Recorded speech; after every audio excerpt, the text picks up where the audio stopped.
넘긴 겁니까? 한창 수사를 하고 있다가? 예, 그래서 사실 예. 그게 이제 이 나중에 계속 진행이 되면 알겠습니다. 예, 공수처법 위반도 아니냐 해서 지금 검찰이나 공수처에서 해석하고 있는 직권 남용에 대한 수사 권한이 있으니까 관련 범죄로 수사할 수 있다.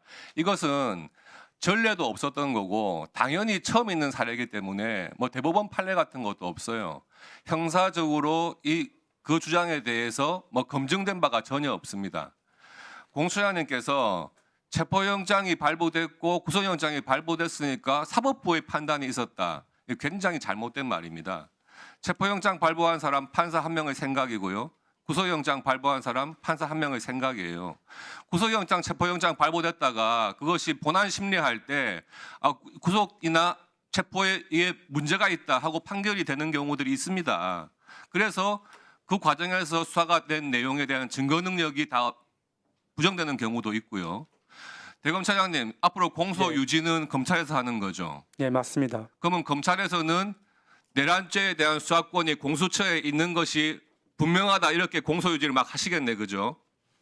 그러니까 그런 논란이 있는 건 맞는데 저희가 이제 그런 논란까지 다 생각을 해서 공수처에서 이 송부받은 사건만 기소한 게 아니고 저희가 기존에 하고 있던 수사와 예, 경찰에서 그렇습니다. 수시받은 그런 거를 논란의 우려가 있기 때문에 그렇게 하시려고 하는 거 아닙니까? 그래서 근데 전부 다- 만약에 예, 대법원까지 가서 이게 지금 검찰이나 공수처의 수사 권한이 이게 없다. 대통령의 내란죄에 대해서 그렇게 판단한다면 증거 능력이 다 없어지는 거겠죠. 그렇죠?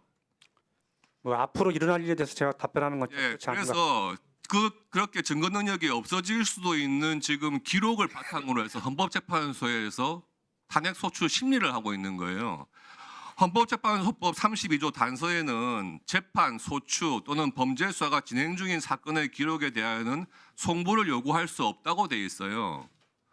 그런데 헌재에서 박근혜 대통령 사건 당시에 전례가 있다 해가지고 이 규정을 무시하고 지금 그 사건 기록을 갖다가 보고 있는데 그 기록이 나중에 대법원에서 증거 능력이 없는 기록이다.